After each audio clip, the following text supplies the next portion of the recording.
Today in the shop we have a 2000 Audi B5 S4 2.7 liter twin turbo 6-speed manual all-wheel drive car. A car that has a cult-like following both on the positive side and on the negative side. Out of all the suggestions that I get, the one I get more than anything else is this car right here. So thanks to you, or because of you, I just picked this car up for $5,000. So in this video, we're gonna see, is that a good deal? Or is it probably what I think it is and a terrible idea? Now, there's a fair segment of people that think these cars are awful. Not only do they break all the time, but they're terrible to work on. And you got some good points there. However, let's shake this one down and see how bad it is.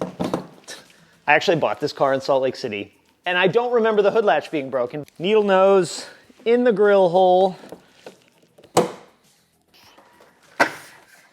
Let there be light! So there's some good and bad about this car. I've not had this thing up in the air yet, so a lot of what we're gonna see, we get to discover together. You and me and our S4. Here's something that is super awesome that I found inside of this car. This is a stack of maintenance records over roughly, hopefully anyway, 25 years. I haven't super went through it just yet, but I also found the original window sticker. Back in the year 2000, this Audi S4 was a $39,000 car. For context, today, 2025, that's like 73 grand. I also found the PDI sheet. This is the new car check-in sheet, and boy, oh boy, I don't know if you could tell, that was a pencil whip job, my friend, whoever did the PDI in Royal Motor Sales. Towards the end of the video, I'm gonna tally this up. We're gonna see how much money that's documented anyway that got spent on this car to keep it on the road. Go ahead and take a guess down in the comments of just how much money they spent. It's probably at least double what you're thinking. Our engine cover's cracked. That's okay, we're gonna take this off. Now initially, I thought that this car was stock, but this boost pipe right here, this Y pipe, I don't think is the stock Y pipe, and I'm pretty sure these are upgraded diverter valves, which is actually a good thing because that's a common failure point on this engine. I'm also noticing our throttle body connector is broken. You can see it right here, missing the piece of the connector that would actually latch it to the throttle body. We got another busted engine cover. This not that big a deal, right? This is cosmetic. We got some wiring repair happening right here. We got another broken connector, coolant bottle connector. We also have some other what the hell is even this? We'll undo that tape. Something else I'm noticing is this wire sheathing, not the black part here, but on the actual wires is all broken. This is weird though. What the heck is this? Oh, I bet, you know what I bet it is? I bet it's one of those wire junction things. Yeah, that's what it is. One of those quick, like you just jam two wires in and it then joins them. I'm not gonna worry about this. Let's put that guy back where he was. We also have this, I don't think this is stock either. This little T, it was probably a plastic T that broke. This car is 25 years old. So some of the things like that, I'm not even worried about. There's a giant daddy long legs right down here on top of the transmission. These two things right here, one of the more common failures under the hood on the early B5s.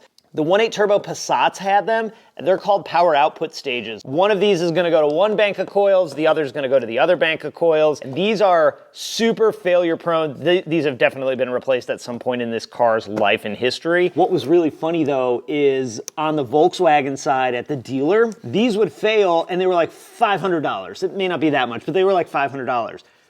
Getting them from Audi, the same part was like 300 bucks. It was one of the only times where the Audi part was significantly cheaper than the Volkswagen part. Oh boy, oh boy. Well, that all just crumbled apart. Here's our, oh boy, here's our pollen filter. Oh, look how nasty this is. Yuck. So here's a couple of things I'm also noticing. One, we have an amp that was in here. Maybe it still is, I have no idea. It does have an aftermarket radio.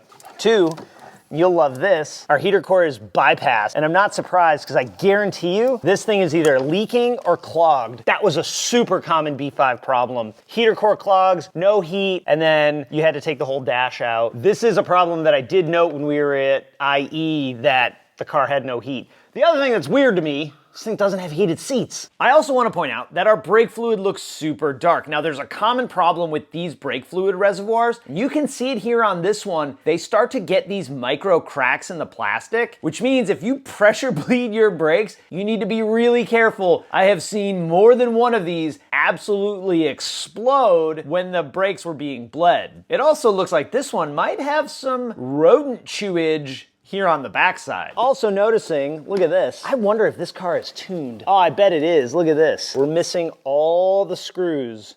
There, any that are behind there. So I was like, oh, why is there screws missing? Lift it up, boom. There's a hole in our ECM. Possibly this thing has been tuned. Not sure what to do with this just yet. We're just gonna note that, hey, we got something we need to address with the ECM. So far, so good. Under the hood, yeah, we got some challenges with the heater core. Not the end of the world. Some wiring that at some point I'll probably wanna take care of, but not a big deal. Now, this 2.7 is a timing belt car. One of the big problems that people have with this car is serviceability. Why am I standing like this? First of all, if you're doing a timing belt, which that lives right here in the front of the engine, you have to put this vehicle in service position, which means bumper comes off and this whole core support comes forward. For some people, that's scary and terrifying, and I totally understand why. Or you feel like, hey, maybe I shouldn't have to take the whole front of the car apart just to do some one step above basic maintenance. That's fair, that's valid. However, you have to keep in mind the German car way of doing things, right? It was designed to be done that way, so you should do it that way. It doesn't matter what you think, doesn't matter what I think. That's how it's supposed to be done. And if you adopt that mentality, all of a sudden these things that are a pain in the butt or can be a pain in the butt really don't become that big of a deal. Let me put it this way. If this were a B5 Passat, B5 and a half Passats are even easier, I could have this front end off in about 5 minutes, max. They're not hard to take apart as long as you know how to take them apart. And I think that's where some of, anyway, the panic or the stress and anxiety of owning one of these cars really comes into play. Right now, I'm feeling pretty good. There's an oil leak somewhere. I don't see it up top, but we didn't go super deep. I think going up and looking underneath is gonna be our next step. Going up.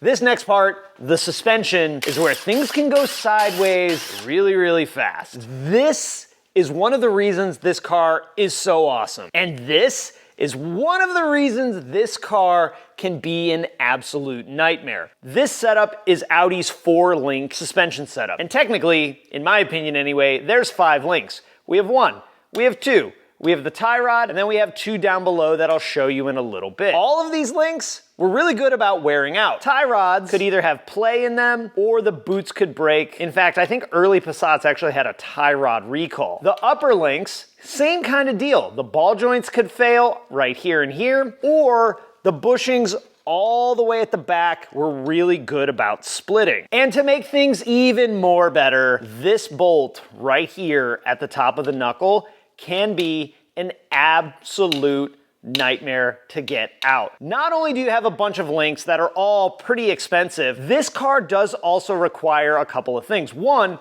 a special jig to do an alignment when you replace any of these links. This is the tie rod, so this is what connects to the steering rack and to the steering wheel and actually lets you turn your front wheels. If you'll notice, there's a bolt right here, but there's also another bolt at the top of it. This tie rod has an adjustment so you can lower it and raise it with a very specific and usually pretty expensive alignment called a raised toe alignment. The question you have right now is, why do they have this crazy, overcomplicated, over-engineered suspension setup? Well, you answered it in the question. It's German engineered. As I understand it, was designed to completely eliminate bump steer. Unfortunately for you as an owner, it's expensive to get these kind of things replaced. Now, me as a tech back in the dealership days, this was gravy work. We had those 2 links up at the top. Here's the other 2 links to make our 4-link suspension. We have this guy right here that goes to the back of the subframe.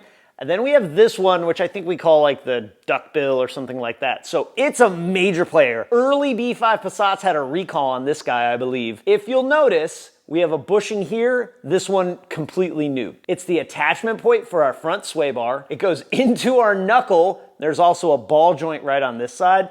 And then we have a bushing back over here that goes into the subframe as well. This one also, since it has ride height sensors, has a bracket for the ride height sensor attached to it. And just like at the top, the bushings can wear, the ball joints can wear. If these start to wear and fail, you can get noise, clunk, vibration, rattles, all kinds of crazy things. The thing that made these 4-link suspensions even worse to own is they were crazy expensive. This duckbill guy right here was like $365. The back one, not much cheaper. The top ones, not much cheaper, plus labor, plus bolts, plus you had to do that specialty alignment. Here's the real kicker. There's 2 sides. So a lot of times, if you were doing upper links on the left side, you were also doing upper links on the right side, and Lord help you if you did them all. Another really problematic place on these B5s, and really most VW Audis from forever, is that the CV joints will split. This one I think might actually be an aftermarket axle, which typically I absolutely hate in a B5. We beat up on the front suspension pretty good on this car. However, what I'd love to tell you is,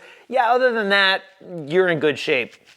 We're just getting popping, friends. So the V6, oil coolers, super common failure. You would get oil pumped into the coolant, and while replacing this was super simple, you'd spend a ton of time flushing all that oily, watery coolant out of the cooling system, which was terrible. Now, you can see here we got all this oil residue on this boost pipe, which means that likely this valve cover is probably the side that's leaking. This side's pretty dry, so we might be good there. There is something though, and if you know VW Audi, you've seen it. You've already seen it. I didn't even have to mention it. There is not many, if any, places where Volkswagen or Audi or Porsche, I think for that matter, uses a blue sealant. So someone has resealed this oil pan. In fact, we're missing a bolt for the metal boost pipe right here. Oh, there is a pretty significant oil leak. I can't tell if it's the valve cover or coming from behind the timing cover, or both. That would also make sense. Now, normally there's a belly pan that goes like from here to here. The fact that this car is missing a belly pan, not surprising at all. Our undercar fun doesn't stop there. Let's talk about engine mounts. So we have this bracket right here. You can see that stud and nut. Above that is our engine mount. And these mounts are hydraulic filled. What they're good about is leaking. And you'll get this ring of purple fluid that'll coat this, it'll coat the sway bar, and it'll actually coat the belly pan. If we go over to the passenger side, we should have kind of the same thing. You can actually see a bit of that residue on the bracket. There's our mount right there. Now, these two being bad is super common. Depending on how bad they are, really will depend on what's happening, like is your engine bouncing all around. This one up front that we always call the snub mount, roasted. Look at that thing. It's completely, almost anyway, gone. I think this mount being worn and sitting like almost an inch lower in the front is the reason we had so much space in the back. But wait, there's more. We also have transmission mounts. This one looks like the rubber's just all given up. Look at that. And then if we go over here, even if this one's not nearly as bad, you'd really do best to replace it. And as we go back, we have a mount here. You can see the play in this mount when I move it with my pry bar. This might be, other than the snub nose, the worst mount on the whole entire car. To give you a little demonstration of what's actually happening to your engine when the snub nose wears out, watch this. I'm not even lifting it all the way up to where it would normally sit. What that means is our driveline angle under certain conditions is probably completely whacked. Our rear bracket here, I don't think is quite as vital. The bushings are definitely worn out. You can see the movement I'm getting, but it's nothing. It's nothing compared to what we were getting up in the front. So I was queued up to talk about how that wasn't everything and that there's more wrong. And what I did was I put my hand right here and I kind of leaned on this link. So this link is definitely bad. And what you can do if you want to test the majority of these links and you're looking at it and you don't see a bushing worn out like we had on the top, you can just take a pry bar and see how much it moves. It's gonna move some, but it shouldn't be moving all over the place. This one, holy crap. This one's really bad. Oh no, that's so bad. You know, the good thing is I wasn't gonna just do one of them.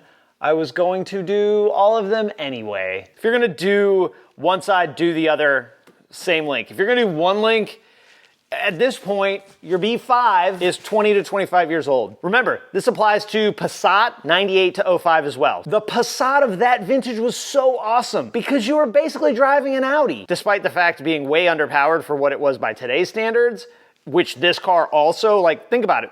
If you had a 2.7 liter V6 twin turbo in 2025, what kind of power would that be making versus what it made in 2000? My Golf R stock had more horsepower than this car did, and that's a 4-cylinder single turbo. We already talked about the transmission mounts. Catalytic converters, semi-common failure. The output shaft seal, very common to leak. You'll get gear oil leaking right out of this cover right here. On Rust Belt cars, you're probably gonna have a problem with these things. These look like they'll be likely okay. I already pointed out the diff bracket and the one there at the back.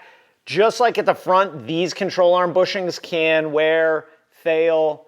These look pretty good. I'm sure they got more play than maybe we would want. Sway bar end links. Look at how little this rear sway bar is. You see our eccentric bolts for our alignment. These can also get crusty, rusty, and be sad. The back suspension, thankfully, doesn't have nearly as much complication, nearly as many links, and they don't wear out nearly as bad. But you can see you still have bushings in them.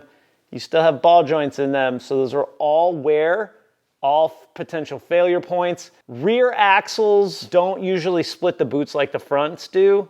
The front outers have to turn where the rears don't. The thing I'm most happy about is we really don't have any rust. This is all just Cosmoline right there. And that, I'll take dealing with an oil leak, even if we gotta drop the engine, which we'll talk about in a second, over having rust. Also, I'm just noticing, look at this CV boot is split really weird. I'm pretty confident that is not a factory axle. On the bottom side, our suspension looks pretty good. However, don't forget, we got upper links as well, even in the rear. It's kind of like a dual wishbone sort of setup with more bushings that can potentially go bad. These don't look like they've ever actually been messed with, but we have a bushing here on the outside. We have bushings here and back over here. And what's crazy is this nut is attached to this bolt. So this bolt goes all the way through this whole piece right here. It's probably a 10-inch bolt, give or take. And we do have some wear on this bushing right here in the back, up top on our suspension. While our front brakes looked good, our rear brakes are at like 2 mils. It is time for a rear brake job on this thing. But what's cool is, in the back of this thing, we got rotors. This is a front one. And pads, front and rear, so that's just one less thing I have to buy, which I'm very happy about. There was also, I think this is a radiator in the car. Why there's a radiator in here, I don't know. Oh, it is for a 2003 A6. Is that the same radiator as a S4? That's a question I don't know the answer to. So let me know in the comments. Do they use, in fact, the same rad? Or did we get the wrong, not we, I didn't do it. Little rear guys, we got some Evolution power stop pads. Never used these before. Are they good? Are they, what the hell? I guess this, look at this thing. Clearly I've never done brakes on an S4 before, this generation anyway. We did them on the B8 that I had, but this is, it's cute. The other thing we had in here is new engine mounts. I don't see a world where I'm going to use these engine mounts. Wonder why that is, and I don't think these are going to be the things that I want to use. I have seen this poly type stuff just crumble apart, especially when it gets a little oil or coolant on it. Maybe we'll sell those and try and recoup a couple of dollars.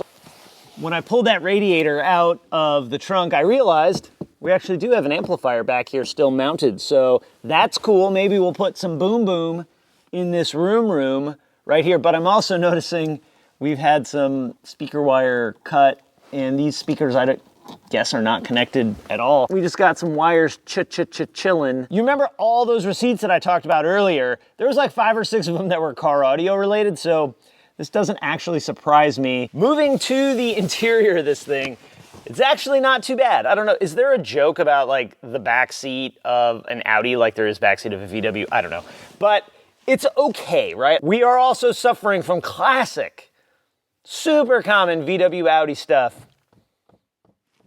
Floppity headliner. Now this is not that big of a deal. It's gonna be easier because we don't have a sunroof to worry about, but it's hanging pretty low, right? Especially with the windows down, it just does this. Under the hood, we're not in too bad a shape. Under the car, we got some problems, but again, nothing out of the ordinary. Inside the car, we have some more problems, but I wanna just point out something funny. So, setting up some lights to show you guys what the interior of this car looked like. I threw one in the back, and then that's when I noticed this on both C-pillars. I assume this is a water leak situation, but I don't really know. A car without a sunroof, generally you don't get that kind of leakage, but who knows? This car's 25 years old. Moving on, inside the car, we have all the classic B5 Mark IV things. Our center cluster MFI starting to go out. Luckily for us though, that same center screen that I have in my R32, we can put in this car. And by we, I mean Clusters by Lick, he can do it. So at some point, I'm gonna send him this instrument cluster, let him upgrade it. I gotta tell you, I really like the interior of this car, right? It feels upgraded, feels a little classy, despite the fact that our driver's seat is just absolutely sad pandaed. Our leather's all hard and crusty. It's still pretty nice. This is also from a time where Audi and Volkswagen were proper German cars. An era where you could get in the car, you don't have 1,000 screens, there's not a million buttons on the steering wheel. It's just you and the road and your tune skis and worn out engine mounts and no rear brakes and probably a timing belt that needs to be replaced, which we didn't even talk about yet. Oh, also my favorite part. There is not one window in this car that works. That's the passenger front and it's just crunchy. I don't know if you can hear that. Hold on. Hold on. I'm gonna let you guys hear this. In real time. This is the left rear window.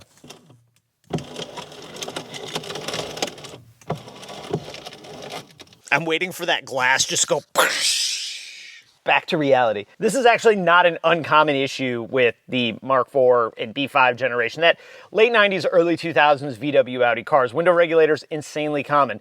Here's where I'm at. So right front, left rear, crunchy. Left front, right rear, they don't do anything. I don't want to fix all four of them. We'll fix all four of them. We'll fix a bunch of other stuff in this car because not having a driver window that rolls down is actually like, that's kind of problematic. I don't know how you're gonna get your Venti Mochaccino when you can't roll your window down. You have to actually open the door, or worse, don't worry about that. Get out of your car and go inside. Here's also something that's actually really funny. So I was moving the camera because it was right here on the passenger door, and I looked down in this door pocket, and what do I find? Plastic, plastic. These are pieces of the window motor regulator track, and then I don't know what this is. What it looks like is an ECM hold down to me, which it might actually be, but it was in the door pocket. So I don't know what, oh. I also found a little tiny sticker. Look what it says. In op, I absolutely tried the key in the door to roll the windows down and roll the windows up to see if this one and the driver's window would move. They didn't. All I got, that's how I found the crunchiness of these windows is when I did that. We also have what is a common VW Audi issue. Look at how floppy this shifter is. I pulled the trim up. A lot of the floppiness is in the ball down here at the bottom, but also it looks like this whole bracket is moving. I'm not really sure exactly what the challenge here is. You can see this shifter has all the movement. That shifter situation is actually one I could use your help on. What's the best way to fix that floppiness? Upgrade the shifter. Also, I don't know why I'm sitting like this. It's very uncomfortable. Let's talk some business. And I want to give you one example, and I'll give you a couple more in a minute, of why so many people are scared of this car. And to be fair to them, this gets out of hand really fast. Just focusing on the control arms, all those front links that we showed, this is why this stuff adds up so fast. So front upper drivers, forward most control arm. Just one link, factory price, this is OEM VW, $221. Now, luckily for us, there are aftermarket solutions like this one from Miley. That is a little bit more reasonable than the $221 that Audi will try and extort from you. So we can put together this and really save a bunch of money. In fact, there's kits from Miley that are like $1,000 for the whole front. All the links and the bolts and everything. Also, real quick, I'm just gonna point out, H&R does make a coilover kit. That is gonna be probably what we use to fix this car's altitude problem. Now that was factory or like factory equivalent. Let's look at some aftermarket stuff and see what we can find there. Here on 034 Motorsport website, as far as I can tell, they have some of the best S4 support. Here's that bracket that I showed you at the very back of the diff. We have boost piping, we have down pipes, we have subframe inserts, we have all kinds of cool stuff, sway bar end links. Now here's a place that's worth considering if you're really gonna modify the car. Adjustable link, adjustable links, adjustable links. That's only parts, doesn't include labor, probably missing a handful of hardware and bits and bobs here and there. Doesn't account for our axle, doesn't account for our snub mount, doesn't account for our window regulators, if you can even get those anymore. I haven't even looked yet because to be honest, I'm a little bit scared. I'm scared. So we've shaken our car down pretty well. Let's talk about these maintenance records that I showed you at the beginning of this video. There's a ton. Over 25 years of maintenance and repair, and I thumbed through it, and there's $1,000, $1,200, $1,500, $1,379.76 for control arms, sway bar links, a power steering hose. This car has had a couple of power steering issues, and this is just what I have documented. After my lovely wife tallied up all of this and also did cyber stalking on all the previous owners, super weird, but that's what she's into. $34,319.81. That is how much we have. Listen, that doesn't include the price of the car. That's just these receipts right here. That also doesn't include about $3,500 of bodywork that the car had. It's been painted. We knew that. It looks like it had some minor hiccups here and there. Almost the amount of the car was spent to keep this car on the road. I believe that this is one of the most expensive Audis to fix, maintain, and keep on the road. Now, it's not an R8. It's not a $150,000 car. It's not a $227,000 car. But think about, over the period of 25 years, spending the same amount of money that you spent on the car to buy it, to keep it on the road. And that should really hit it home for you. When it comes to big jobs like engine repairs, turbos, clutch, all that kind of stuff, the whole powertrain is actually meant to come down, similar to how the Touaregs do. And that's a pretty big turnoff for people too, because a lot of times if you're DIYing something, you don't have a lift. You don't have an expensive table to set the whole powertrain down on. You're doing it on jack stands in your driveway. I showed you at the beginning, like the front end needs to come off. That's not a big deal. When you're dropping engines, that's a little bit spicier of a situation. So I gotta know, overall, how do you think we did? Was this car worth the $5,000 that I paid for it? I actually think, overall, we did pretty darn well. Even though we had all those problems that I've already rattled off, I got a kind of cool, iconic car, 6-speed manual, twin turbo, no sunroof. It just needs some love and it needs some maintenance. And the good thing for you is we're gonna do all that maintenance and get this car dialed in, unless one of you wants to buy it right now. And then I don't have to do any of that. And I gotta tell you, I wouldn't necessarily be a sad boy about it. This car would be exponentially cooler if two things were true about it. One, it was a wagon. Bring back wagons, let's go. And number two, if it were just about any other color other than silver. If you're a silver fan, no offense, but a Mola or Nagaro would have been awesome. Here's my question to you. What are some other really common B5, S4, or otherwise issues that pop up? So with that, I'm out. Have an awesome day, and I'll talk to you again next time. When I'm absolutely hating what I'm doing, working on this thing, I'm blaming each and every one of you, because this is y'all's fault.